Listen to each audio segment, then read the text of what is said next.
warahmatullahi wabarakatuh. Perkenalkan, nama aku Sahwinda Agustin. Aku berasal dari kelas 11-3. Baik, di sini aku akan memaparkan materi sejarah yaitu yang berjudul Kondisi Indonesia Awal Kemerdekaan. Kondisi awal kemerdekaan Indonesia. Secara politis, keadaan Indonesia pada awal kemerdekaan belum begitu mapan. Ketegangan, kekacauan, dan berbagai insiden masih terus terjadi. Hal ini tidak lain karena masih ada kekuatan asing yang tidak rela kalau Indonesia merdeka. Sebagai contoh, rakyat Indonesia masih harus bentrok dengan sisa-sisa kekuatan Jepang. Jepang beralasan bahwa ia diminta oleh sekutu agar tetap menjaga Indonesia dan dalam keadaan QUO. Di samping menghadapi kekuatan Jepang, bangsa Indonesia harus berhadapan dengan tentara Inggris atas nama sekutu dan juga Nikat atau Belanda yang berhasil datang kembali ke Indonesia dengan membonceng sekutu. Pemerintah emang telah terbentuk beberapa alat negara yang juga tersedia, tetapi karena baru awal kemerdekaan tentu masih banyak yang kekurangan. PPKI keanggotaannya sudah disempurnakan, berhasil mengadakan sidang untuk mengesahkan UUD dan memilih presiden dan wakil presiden. Bahkan untuk menjaga keamanan negara juga telah dibentuk TNI. Baik, yang selanjutnya adalah permasalahan yang terjadi.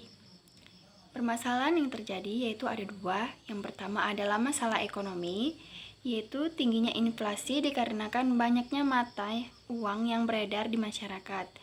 Kala itu mata uang yang diakui dan digunakan bersamaan kala itu diantaranya D-Japasde, Mark atau DJB, mata uang pemerintah Hindia Belanda, serta mata uang pendudukan Jepang.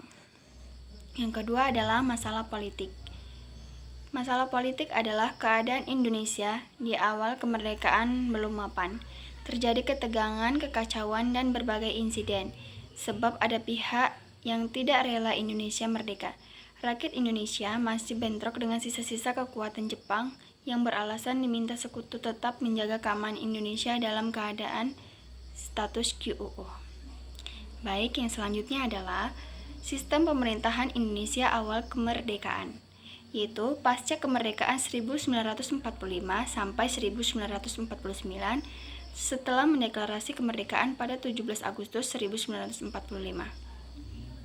Indonesia resmi menganut sistem pemerintahan presidensial karena saat itu kondisi negara belum stabil. Kemudian nama Soekarno ditunjuk sebagai presiden pertama Indonesia dengan wakil presidennya Muhammad Hatta. Baik, yang selanjutnya adalah gerakan yang terjadi pada masa awal kemerdekaan, yaitu yang pertama adalah DII atau TII, yang kedua adalah PKI Madiun, yang ketiga adalah PRI atau Permesta, yang keempat adalah RMS, yang kelima adalah Andi Ajis, yang keenam GAM. Baik, yang selanjutnya adalah tantangan yang terjadi pada awal kemerdekaan. Ada sejumlah tantangan penerapan Pancasila sebagai dasar negara pada masa awal kemerdekaan, yaitu adalah 1. PKI Madiun 1945, yang kedua adalah pemberontakan DII atau TII, yang ketiga pemberontakan APRA, yang keempat pemberontakan Republik Maluku Selatan atau RMS, dan yang terakhir adalah Pejuang Rakyat Semesta atau Permesta.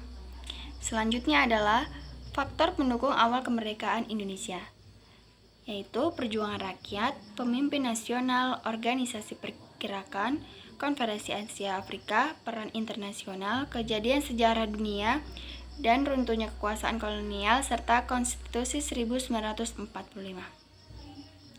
Selanjutnya adalah upaya pemerintah pada awal kemerdekaan, yaitu ada 3. Yang pertama adalah pemindahan ibu kota. Kondisi Jakarta yang kacau pada masa awal kemerdekaan membuat pemerintah memutuskan untuk memindahkan ibu kota dari Jakarta ke Yogyakarta pada 4 Januari 1946. Yang kedua adalah mengeluarkan mata uang Republik Indonesia, di mana untuk mengatasi masalah keuangan, pemerintah Indonesia mengeluarkan mata uang Republik Indonesia yang disebut ORI atau Orang Republik Indonesia pada 30 Oktober 1946, serta menyertakan uang nikah sebagai alat yang tidak sah. Yang ketiga adalah pemenuhan hak dan kewajiban warga yang sama. Struktur kehidupan masyarakat mulai mengalami perubahan dan tidak ada lagi diskriminasi. Semua warga memiliki hak dan kewajiban yang sama. Baik, yang terakhir adalah kesimpulan. Hari kemerdekaan merupakan awal dari puncak perjuangan bangsa Indonesia dalam melawan penjajah. Ditandai oleh tidak ada lagi negara barat yang menjajah Indonesia sampai sekarang ini setelah dibacakan proklamasi kemerdekaan 17 Agustus 1945. Baik, hanya itu yang bisa saya sampaikan. Semoga bermanfaat bagi yang menonton atau melihatnya. Lebih dan kurang saya mohon maaf. Sekian dan terima kasih. Wassalamualaikum warahmatullahi wabarakatuh.